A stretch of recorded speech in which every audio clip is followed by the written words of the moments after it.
Kami harap Anda semua dapat terhibur dengan penampilan kami.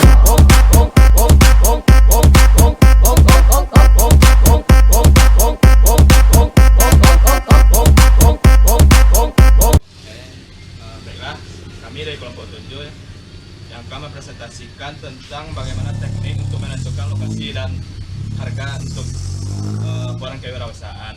Jadi kelompok kami terdiri dari pertama Amelia Rahma Fitri, yang kedua Febri Yamani Felino, dan saya sendiri Trian Wijaya. Pembahasan yang pertama tentang bagaimana untuk menentukan harga yang akan dijelaskan oleh Febri. Kepada Febri dipersilakan. Baiklah, di sini saya akan menjelaskan mengenai bagaimana cara penentuan atau penetapan harga. Untuk yang pertama itu pengertian harga, yang mana di sini harga dikatakan bahwasannya sejumlah uang yang harus dibayar konsumen untuk mendapatkan sebuah produk atau jasa. Kemudian dalam dunia pemasaran, harga merupakan salah satu faktor penting yang mempengaruhi pemasaran suatu produk. Kemudian tinggi rendahnya harga selalu menjadi perhatian utama para konsumen saat mereka mencari suatu produk, sehingga harga yang ditawarkan menjadi bahan pertimbangan khususnya bagi masyarakat. Kemudian sebelum mereka memutuskan untuk membeli barang maupun menggunakan satu jasa. Terus harga juga merupakan salah satu elemen dalam dunia pemasaran yang fleksibel. Artinya harga dapat diubah dalam waktu relatif singkat sesuai dengan kondisi pasar pada umumnya. Kemudian harga barang menjadi sesuatu yang sangat penting, yang artinya di sini bahwasanya bila harga barang terlalu mahal dapat mengakibatkan barang menjadi kurang laku, dan sebaliknya bila menjual terlalu murah keuntungan yang didapat menjadi berkurang. Penetapan harga di pangsa pasar akan berpengaruh besar terhadap pertumbuhan ekonomi dan dari suatu usaha dan tingkat pendapatan. Selanjutnya yaitu mengenai tujuan penetapan harga. Di sini ada beberapa tujuan. Tujuan pertama itu berorientasi. Bella di sini saya akan menjelaskan mengenai bagaimana cara penetapan harga. Yang mana di sini kita akan membahas pertama itu pengertian harga. Yang mana harga merupakan sejumlah uang yang harus dibayar konsumen untuk mendapatkan sebuah produk atau jasa. Kemudian dalam dunia pemasaran, harga merupakan salah satu faktor penting yang mempengaruhi pemasaran suatu produk. Tinggi rendahnya harga selalu menjadi perhatian utama para konsumen saat mereka mencari suatu produk. Selanjutnya itu sehingga harga yang ditawarkan akan menjadi bahan pertimbangan khususnya bagi masyarakat sebelum mereka memutuskan untuk membeli barang maupun untuk menggunakan suatu jasa. Selanjutnya, harga juga merupakan salah satu elemen dalam dunia pemasaran yang fleksibel. Artinya, harga dapat dirubah dalam waktu relatif singkat sesuai dengan kondisi pasar pada umumnya. Kemudian, harga barang juga menjadi sesuatu yang sangat penting. Artinya, bila harga barang terlalu mahal dapat mengakibatkan barang menjadi kurang laku, dan sebaliknya. Bila menjual terlalu murah, maka keuntungan yang dapat menjadi berkurang. Kemudian penetapan harga di pangsa pasar akan berpengaruh besar terhadap pertumbuhan ekonomi dari suatu usaha dan tingkat pendapatan. Masuk pembahasan keduanya yaitu mengenai tujuan penetapan harga. Di mana di sini ada beberapa tujuan. Yang pertama yaitu tujuan berorientasi pada laba. Artinya setiap usaha selalu memilih pendapatan harga yang bertujuan untuk menghasilkan laba paling banyak. Namun, karena besarnya persaingan, sehingga suatu usaha sering kesulitan dalam memastikan harga yang dapat menghasilkan laba paling banyak. Kemudian, sebagai solusinya, para pelaku usaha menggunakan pendekatan target laba, yaitu lebih besar yang sesuai dengan sasaran laba. Masuk yang kedua, yaitu tujuan berorientasi pada volume, yang mana di sini dijelaskan bahwasanya penetapan yang berorientasi pada volume yang bertujuan menetapkan harga untuk mencapai target volume penjualan atau pangsa pasar tertentu. Biasanya harganya lebih murah dibandingkan harga yang berorientasi pada laba. Masuk ke tujuan yang ketiga yaitu tujuan berorientasi pada citra atau image, yang mana di sini dijelaskan bahwasanya penetapan harga yang bertujuan untuk membentuk citra atau image produk dari suatu usaha. Misalnya di sini itu dengan memberikan harga paling rendah untuk menanamkan image murah pada produk yang ditawarkan. Dan ini tujuan yang terakhir, yang pertama ya tujuan terakhir yaitu tujuan berorientasi pada stabilitas harga. Di sini dijelaskan bahwasanya orientasi pada laba atau stabilitas harga bertujuan untuk menjaga kestabilan antara harga produk suatu usaha dengan harga yang dimiliki para pesaingnya. Masuk pembahasan selanjutnya itu mengenai faktor-faktor yang mempengaruhi penetapan harga. Di sini ada beberapa faktor. Yang pertama itu faktor internal perusahaan. Terdapat beberapa pembagian, yaitu yang pertama tujuan pemasaran perusahaan. Di sini kita harus menentukan tujuan perusahaan. Tujuan ini bisa berupa memaksimalkan laba, mempertahankan kelangsungan hidup perusahaan, meraih pangsa pasar yang besar, kemudian menciptakan kepemimpinan dalam hal kualitas, mengatasi persaingan dan melaksanakan tanggung jawab sosial. Selanjutnya itu strategi bauran pasar, yang mana di sini dijelaskan bahwasanya harga hanyalah satu komponen dari bauran pasar. Oleh karena itu harga perlu dikoordinasikan dan saling mendukung dengan bauran pemasaran yang lainnya. Contohnya yaitu produk, distribusi, dan promosi. Selanjutnya itu ada biaya, yang mana biaya di sini merupakan faktor yang menentukan harga minimal yang harus ditetapkan agar perusahaan tidak mengalami kerugian. Oleh karena itu, setiap perusahaan pasti menaruh perhatian besar pada penentuan harga. Selanjutnya itu ada organisasi, yang mana organisasi itu manajemen perlu memutuskan siapa dalam organisasi yang harus menetapkan harga. Setiap perusahaan menangani masalah penetapan harga menurut caranya masing-masing. Kemudian dalam pasar industri, para wiraniaga diperkenankan untuk bernegosiasi dengan pelanggannya guna menetapkan rentang harga tertentu. Untuk selanjutnya itu ada mutu atau kualitas barang. Dalam hal ini, dalam menetapkan harga yang tinggi atau mahal, para pengecer biasanya menonjolkan reputasi produk. Kemudian nama merek, ada perwujudan statistik dari barang tersebut seperti warna dan bentuk. Kemudian jika menetapkan harga yang murah, maka perbedaan harga dengan pesaing harga harus ditonjolkan. Jadi dapat disimpulkan bahwasanya dengan demikian berarti ada hubungan antara satu barang dengan kualitas barang tersebut. Maksudnya di sini yaitu bahwa harga satu barang sesuai dengan mutunya dan mutu barang sesuai dengan harganya, sehingga kita dapat menetapkan harga sesuai dengan tingkat mutu barang tersebut. Kemudian masuk yang kedua itu ada faktor lingkungan eksternal. Di sini ada terdapat beberapa pembagiannya, yaitu ada sifat pasar dari pemerintah, sifat pasar dan pemerintah, yang mana di sini itu setiap perusahaan perlu memahami sifat pasar dan pemerintah yang dihadapinya. Kemudian apakah termasuk pasar pesaing sempurna, persaingan monopolistik, oligopoli ataupun monopoli. Yang kedua yaitu ada persaingan. Di sini ada menurut Porter ada 5 kekuatan pokok yang berpengaruh dalam persaingan suatu industri.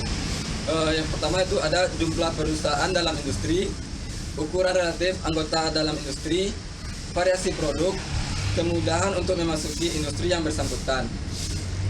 Masuk yang ketiga yaitu permintaan konsumen. Permintaan konsumen di sini maksudnya itu mekanisme permintaan konsumen yang mempengaruhi penetapan harga dengan konsep elastisitas permintaan. Kemudian permintaan konsumen ini akan berdampak pada sebuah produk yang sering bersifat sensitif terhadap harga. Kemudian elastisitas maksudnya di sini yaitu istilah yang digunakan untuk menggambarkan kepekaan dan pengaruh perubahan harga atas kualitas yang diminta. Yang di sini maksudnya adalah konsep elastisitas permintaan. Masuk ke materi selanjutnya itu mengenai prosedur dalam menetapkan harga. Yang pertama itu kita harus menentukan atau memilih sasaran harga. Yang mana di sini ada pembagiannya. Yang pertama itu perusahaan yang bertujuan bertahan hidup akan berusaha dengan menurunkan harga. Kemudian laba sekarang maksimum dilakukan perusahaan dengan memperkirakan permintaan dan biaya yang dihubungkan dengan alternatif harga dan memilih harga yang menghasilkan laba sekarang. Selanjutnya kita harus juga mengasumsikan bahwasanya permintaan dan fungsi biaya dapat diketahui, tetapi pada kenyataannya sulit diperkirakan. Kemudian yang selanjutnya itu sasaran berorientasi pada volume penjualan yang dilakukan perusahaan dengan mengatur harga sedemikian rupa untuk meningkatkan volume penjualan.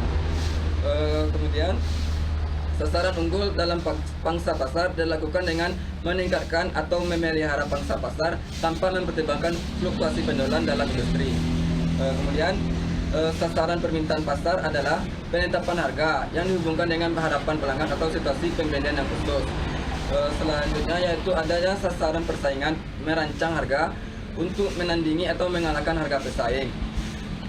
Kemudian ada sasaran prestis yang mana di sini dilakukan dengan merancang harga yang konsisten dengan sebuah produk yang mempunyai status yang tinggi atau prestis. Selanjutnya ada sasaran status quo yang merupakan sasaran yang menetapkan harga untuk memelihara harga yang ada dalam usaha mempertahankan posisi yang relatif terhadap pesaing. Yang kedua itu ada cara menentukan permintaan. Cara menentukan permintaan ini yaitu menentukan permintaan yang akan memperlihatkan jumlah produk yang akan dibeli di pasar dalam periode tertentu. Kemudian pada berbagai tingkat harga, dan selanjutnya setelah kita menentukan faktor-faktor menentukan kepemilikan harga tadi, maka perusahaan berusaha untuk mengukur kurva permintaan dengan berbagai metode. Metode pertama tempatnya itu analisis statistik. Kemudian yang kedua itu melakukan eksperimen harga. Dan selanjutnya yang ketiga yaitu meminta pembeli untuk menyatakan berapa banyak unit yang akan mereka beli pada berbagai harga yang diusulkan. Selanjutnya itu memperkirakan biaya. Langkah yang ketiga ini itu memperkirakan perilaku biaya pada berbagai tingkat produksi dan perilaku biaya dalam kurva pengalamannya. Di sini ada biaya perusahaan, ada dua jenis, yaitu biaya tetap dan biaya variabel. Biaya tetap merupakan biaya yang tidak bervariasi dengan produksi atau penjualan, misalnya gaji karyawan. Dan yang kedua itu biaya variabel yang merupakan biaya yang bervariasi langsung dengan tingkat produksi, misalnya itu biaya bahan untuk produksi. Selanjutnya, perusahaan harus mengetahui bagaimana biaya bervariasi dengan berbagai tingkat produksi agar dapat menetapkan harga yang tepat. Selanjutnya itu untuk selanjutnya mengurangi margin laba dari harga ini sehingga diperoleh biaya sasaran yang harus dicapai, dan meneliti biaya setiap unsur, misalnya desain, rekayasa, produksi, penjualan, dan lainnya, serta memecahkan dalam unsur yang lebih kecil. Selanjutnya itu ada menganalisis biaya harga, yang mana di sini perusahaan dapat menggunakan analisis biaya, permintaan, biaya pesaing, harga pesaing, dan kemungkinan reaksi pesaing sebagai dalam penetapan harga. Selanjutnya itu memilih metode penetapan harga. Langkah kelima ini yaitu perusahaan memilih salah satu dari berbagai metode harga. Misalnya itu markup pricing, target return pricing, competitive pricing, demand pricing, pre-sale, value pricing, dan value pricing. Demikian presentasi yang dapat saya jelaskan. Selanjutnya untuk materi selanjutnya akan dijelaskan oleh Amelia Ramafitri. Kepada Amelia kita persilahkan. Baik, penjelasan selanjutnya kita masuk kepada strategi penentuan harga. Beberapa bentuk strategi penentuan harga. Yang pertama, kita menentukan strategi terhadap harga dan produk yang baru. Penentuan strategi terhadap harga dan produk yang baru itu ada istilah mengenai skimming price, yaitu menetapkan harga lebih tinggi daripada harga pasar. Pada langkah awal peluncuran suatu produk, strategi ini umumnya digunakan oleh sektor bisnis berbasis teknologi. Sebagai contoh, seperti industri telekomunikasi, seperti handphone, itu seringkali ditemukan bahwa harga handphone pada awalnya diluncurkan cenderung tinggi, dan setelah melewati kurun waktu tertentu maka harga dari produk tersebut akan semakin menurun, bahkan menurun secara drastis. Selanjutnya, istilah dari strategi penentuan harga dan produk baru yang kedua itu penetration price atau harga penetrasi.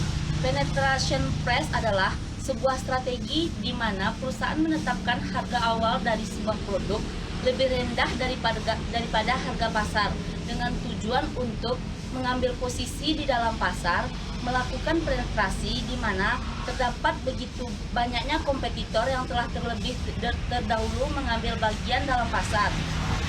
Namun salah satu yang perlu Anda ketahui bahwa strategi penetration pricing hanya menetapkan harga lebih rendah daripada awalnya saja. Sementara pada perkembangan ke depannya, harga dari produk tersebut akan dinaikkan hingga kembali ke tingkat level harga normal pasar.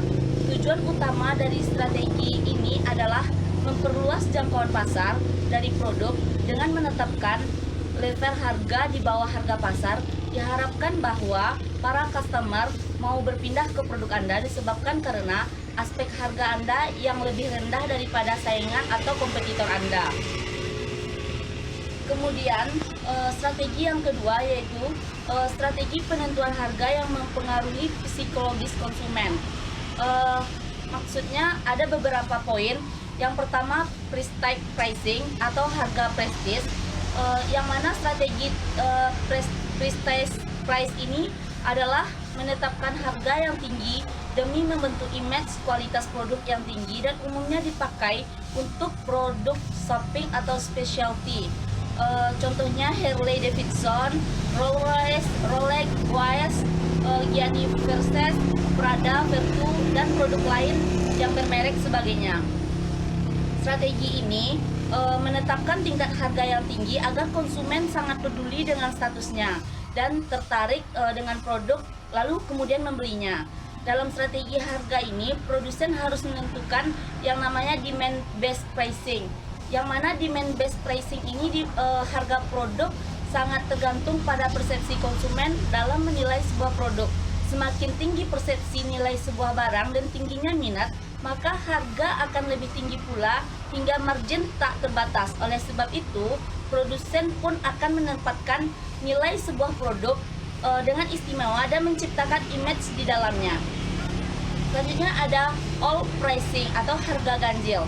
Harga ganjil dipergunakan oleh pemasar yang beranggapan bahwa konsumen akan lebih tertarik untuk membeli apabila harga jual yang ditetapkan adalah merupakan bilangan ganjil.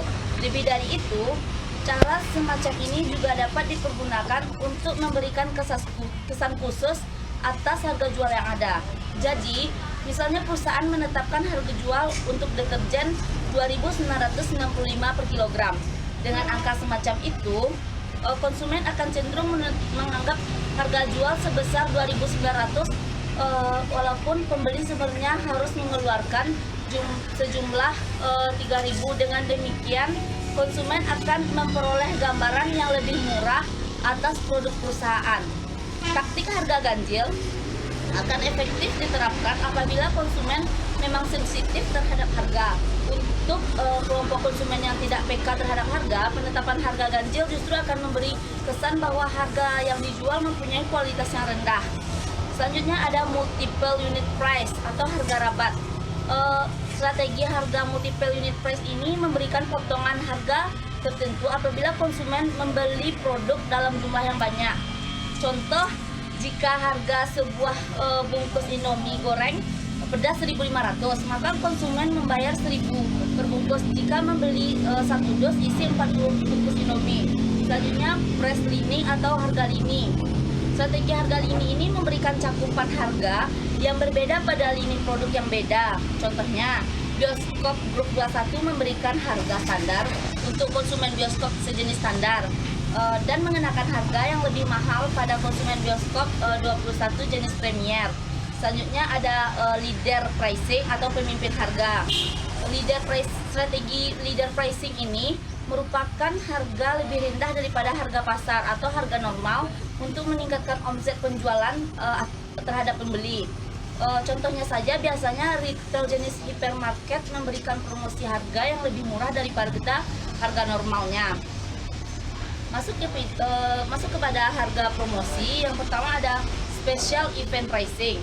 Special event pricing ini adalah strategi harga khusus dalam rangka menghadapi hari-hari besar tertentu seperti peristiwa-peristiwa penting, tahun ajaran baru seperti buku, Natal, tahun baru, dan sebagainya. Tujuannya agar masyarakat mendapat keringanan dalam merayakan atau mengikuti harga besar atau peristiwa penting. Selanjutnya, penetapan harga yang berpedoman pada biaya. Ada markup pricing. Strategi ini di mana Anda menambahkan angka plus terhadap total cost yang Anda keluarkan dalam menghasilkan sebuah produk. Standar presentasi markup pada umumnya mengacu pada level harga produk dalam kategori yang sama di pasar, yang dimana dapat diterima oleh masyarakat harga normal. Keuntungan dari penggunaan strategi ini adalah cukup mudahnya bagi Anda untuk menghitung profit yang Anda inginkan. Hanya saja, beberapa pebisnis mudah mengalami kegagalan dengan menetapkan angka markup yang cukup tinggi tanpa melakukan pertimbangan konsumen dan pasar. Contohnya, kos yang dikeluarkan untuk sebuah produk lebih banyak dibandingkan pendapatannya. Selanjutnya, itu ada kesalahan penetapan harga yang sering terjadi. Contohnya memasang harga terlalu rendah dan mengurangi keuntungan. Bagi pelaku bisnis, cara ini bukan sebuah kesalahan, melainkan sudah menjadi strategi. Sayangnya ini bukan strategi yang bagus. Menetapkan harga terlalu rendah mungkin bagus untuk jajaran produk yang tingkat lakunya tinggi. Namun sebenarnya ini menimbulkan kekacauan pada fondasi bisnisnya sendiri karena untung lebih kecil yang didapatkan. Sementara inilah yang digunakan untuk mendorong agar bisnis tetap hidup. Jadi perlu menyesuaikan antara harga dan untung yang dicari. Selanjutnya kita masuk ke yang kedua, mematok margin keuntungan yang sama untuk semua produk.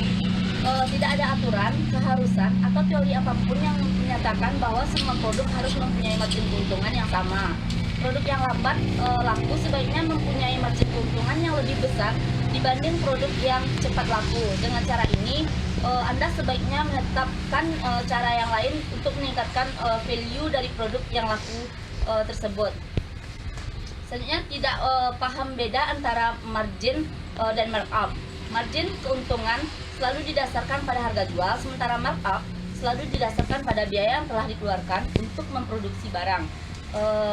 Misalnya, melakukan markup 100%, namun harga lalu didiskon 50%, dan setelah dihitung lagi ternyata harganya sama dengan harga dasar produk, alias tidak mendapat keuntungan sama sekali. Selanjutnya, lupa tidak memasukkan semua komponen biaya. Supaya bisa menetapkan harga dengan benar, setiap biaya yang dilakukan dikeluarkan harus diidentifikasi dan dicatat. Bahkan hal-hal kecil seperti kartu kredit, setiap kali transaksi akan terakumulasi jika tidak diikut sertakan. Biaya kemas, biaya antar, biaya membeli catat kecil, biaya perlu dimasukkan. Catatan dan penghitungan ini penting karena biaya-biaya kecil ini ikut memberikan dampak terhadap bisnis kita. Selanjutnya, menirukan apa yang kompetitor lakukan.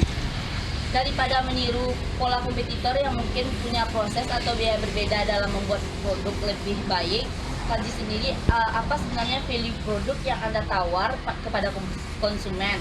Kemudian hargailah produk Anda sesuai nilai tersebut.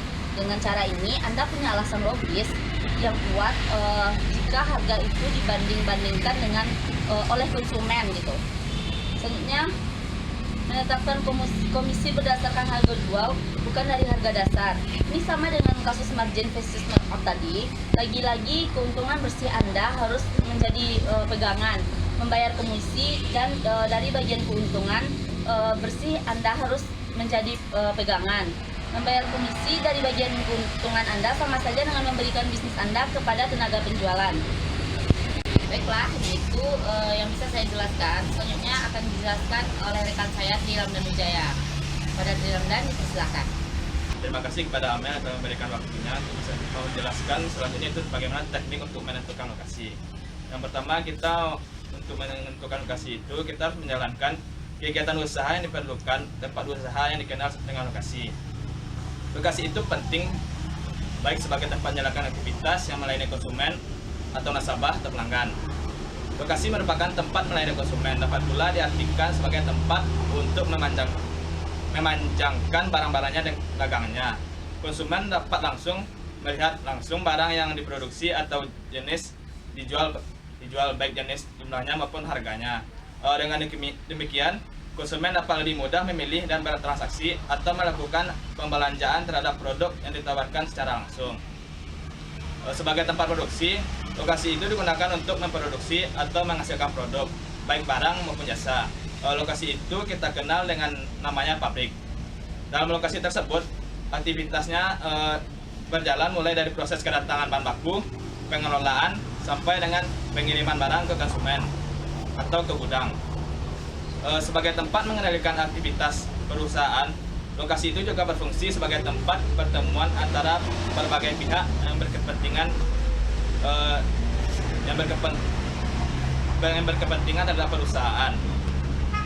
Lokasi tersebut untuk menyimpan barang, jasa atau sebagai tempat untuk menyimpan hasil usaha dikenal dengan namanya gudang.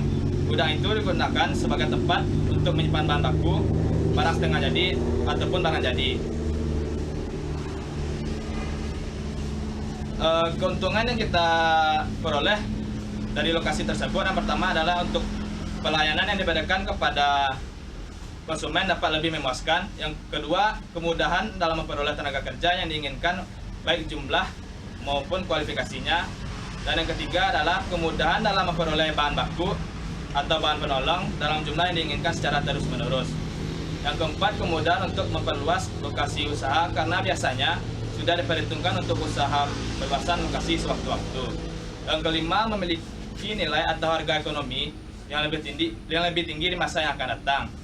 Yang terakhir, meminimalkan terjadinya konflik terutama dengan masyarakat dan pemerintah setempat. Di samping lokasi perusahaan, perlu juga dipikirkan tata letak sebagai tempat melakukan kegiatan usaha. Tata letak ini dikenal dengan namanya layout. Layout yang perlu dilakukan adalah terhadap gedung, baik parkir, bentuk gedung, atau lainnya yang berkaitan dengan gedung tersebut. Selanjutnya adalah jenis-jenis lokasi. Seperti yang dijelaskan sebelumnya bahwa lokasi itu digunakan untuk keperluan perusahaan. Yang selanjutnya adalah menentukan jenis-jenis lokasi. Seperti yang kita jelaskan sebelumnya bahwa lokasi itu digunakan untuk berbagai keperluan perusahaan. Pemilihan lokasi itu tergantung dari jenis kegiatan usaha atau investasi yang akan dijalankan. Setiap perusahaan paling tidak memiliki 4 lokasi yang dipertimbangkan sesuai dengan keperluan perusahaan tersebut. Yang pertama, lokasi untuk kantor pusat. Yang kedua, lokasi untuk pabrik. Yang ketiga, lokasi untuk gudang. Dan yang keempat, lokasi untuk kantor cabang. Kantor pusat itu merupakan lokasi untuk mengendalikan kegiatan operasional cabang-cabang. Semua laporan kegiatan dan pengambilan keputusan dilakukan di kantor tersebut. Kantor pusat itu juga digunakan untuk mengendalikan seluruh aktivitas cabang-cabang usaha. Lokasi pabrik merupakan lokasi yang digunakan untuk memproses atau memproduksi barang atau jasa. Lokasi ini biasanya didirikan dengan berbagai pertimbangan, apakah mendekati bahan baku, mendekati pasar, sarana, prasarana, dan transportasi. Lokasi gudang merupakan tempat penyimpanan barang milik perusahaan, baik itu barang yang masuk maupun barang keluar. Hal ini dilakukan karena lokasi di sekitar kawasan pergudangan terkenal aman dan memiliki sarana dan prasarana yang lengkap. Yang ketiga yaitu pertimbangan penentuan lokasi. Untuk menentukan lokasi tersebut harus dilakukan dengan pertimbangan yang matang. Kesalahan dalam menentukan lokasi akan berakibat fatal bagi suatu usaha. Kerugian yang diterita perusahaan sangat besar. Oleh karena itu, prioritas untuk menentukan lokasi sebelum ditetapkan perlu dianalisa secara baik. Secara umum, pertimbangan untuk menentukan lokasi ada beberapa poin. Yang pertama, jenis usaha yang dijalankan. Yang kedua, dekat konsumen atau pasar. Yang ketiga, dekat dengan bahan baku. Yang keempat, ketersediaan tenaga kerja. Yang kelima, sarana dan prasarana, baik itu transportasi, listrik maupun air. Yang keenam, dekat dengan pusat pemerintahan. Yang ketujuh, dekat dengan lembaga keuangan. Yang kedelapan, berada di kawasan industri. Yang kesembilan, kemudahan untuk melakukan ekspansi atau perluasan. Yang kesepuluh, kondisi adat istiadat itu baik, budaya dan sikap masyarakat setempat. Yang terakhir, hukum yang berlaku di wilayah setempat, dan kemudian pertimbangan lainnya. Sekian presentasi dari kelompok kami tentang bagaimana teknik menentukan lokasi dan teknik untuk menentukan harga. Baiklah, sekian. Apabila ada kesalahan mohon dimaafkan. Wabillahi taufiq hidayah. Assalamualaikum warahmatullahi wabarakatuh. Di video kali ini saya akan membahas tentang cara menentukan harga jual suatu produk. Pastikan Anda menonton video ini sampai akhir karena mungkin saja Anda dapat inspirasi setelah menonton video ini sampai akhir. Assalamualaikum warahmatullahi wabarakatuh. Berjumpa lagi dengan saya Sandi N dari channel YouTube Belajar Berbisnis. Tidak sedikit pelaku bisnis yang masih bingung dalam menentukan harga jual produknya yang paling pas dan tepat. Harga jual sangat berkaitan dengan tingkat penjualan dan tingkat keuntungan. Inilah yang menjadi dilema bagi para pelaku bisnis. Jika nanti menetapkan harga terlalu mahal, takutnya pelanggan akan ragu dalam membeli produk. Sedangkan jika produk terlalu murah, ditakutkan akan menghasilkan laba dengan tingkat yang rendah. Oleh sebab itu, melakukan suatu perhitungan ketika akan menetapkan harga jual produk merupakan hal yang sangat penting. Harga jual produk juga dapat menjadi suatu hal yang sangat sensitif untuk keberlanjutan usaha dan bisnis Anda. Ada banyak hal yang akan terpengaruh dengan harga jual produk yang Anda tentukan. Jadi, jika Anda asal-asalan dalam menentukan harga, maka akan meningkatkan risiko kerugian yang dapat Anda alami. Setidaknya, ada beberapa hal yang harus Anda perhatikan sebelum menentukan harga jual suatu produk, baik produk barang maupun jasa. Hal-hal yang harus Anda perhatikan diantaranya adalah faktor pelanggan, pesaing, biaya, dan juga kemanfaatan untuk usaha Anda sendiri. Faktor penting dalam menentukan harga jual, yang pertama pelanggan. Tidak bisa dipungkiri bahwa pelanggan merupakan prioritas Anda, jadi pastikan bahwa harga jual yang Anda tetapkan akan dapat diterima oleh pelanggan. Artinya, harga menentukan kualitas, yang berarti bahwa harga menentukan kualitas yang Anda tawarkan kepada target pelanggan Anda. Jika Anda tidak mempertimbangkan faktor ini, bisa jadi produk yang ditawarkan tidak akan laku. Yang kedua, yaitu pesaing. Perlu juga untuk melihat harga jual yang ditawarkan oleh pesaing yang memiliki produk yang sama. Pastikan bahwa harga jual produk Anda dapat bersaing dengan harga jual produk pesaing. Artinya, Anda harus memperhatikan tingkat keuntungan. Jika tingkat keuntungan yang telah ditetapkan menyebabkan harga terlalu mahal, ada baiknya Anda menurunkan tingkat keuntungan. Yang ketiga, biaya. Faktor ini merupakan faktor utama dalam menentukan harga jual produk. Jangan sampai harga jual yang ditetapkan tidak dapat menutup biaya-biaya yang telah terjadi. Ini artinya Anda harus benar-benar jeli dan teliti dalam menghitung biaya yang terjadi. Pastikan bahwa tidak ada biaya yang tidak Anda masukkan dalam perhitungan. Jika saja ada biaya yang tidak Anda hitung, maka menyebabkan harga yang tidak tepat, sehingga akan berpengaruh terhadap tingkat keuntungan, atau lebih parahnya lagi, akan menyebabkan kerugian. Yang keempat, kemanfaatan untuk usaha. Ini artinya, apakah harga jual Anda sudah pantas atau belum? Dinilai pantas jika harga dapat memberikan keuntungan yang diharapkan. Seandainya saja keuntungan yang Anda harapkan dapat tercapai, tentu saja hal ini akan mempermudah dalam ekspansi perkembangan usaha dan bisnis yang Anda miliki. Setelah Anda menemukan harga jual produk yang tepat atas dasar biaya-biaya produksi ditambah keuntungan yang diharapkan, pertimbangkan juga apakah pelanggan akan terbebani dengan harga jual tersebut, dan bagaimana dengan harga jual yang ditawarkan oleh pesaing. Jika harga jual produk Anda terlalu tinggi, mungkin Anda bisa menurunkan tingkat keuntungan yang Anda harapkan. Itulah sedikit pembahasan tentang menentukan harga jual suatu produk. Demikianlah pembahasan video kali ini. Terima kasih telah menonton video ini sampai akhir. Saya doakan Anda yang akan menjalankan sebuah usaha dan juga Anda yang sedang menjalankan sebuah usaha, semoga diberikan kemudahan, diberikan kelancaran, dan senantiasa diberikan kesehatan. Jangan lupa untuk subscribe channel YouTube Belajar Berbisnis ini, agar Anda tidak ketinggalan video-video terbaru dari saya. Tonton juga video-video saya yang lainnya di channel YouTube Belajar Berbisnis ini, karena siapa tahu Anda dapat inspirasi setelah menonton video-video tersebut. Ini adalah video paling sederhana versi on the spot. Semoga bermanfaat. Mohon maaf atas segala kekurangannya. Sampai jumpa di video selanjutnya. Wassalamualaikum warahmatullahi wabarakatuh.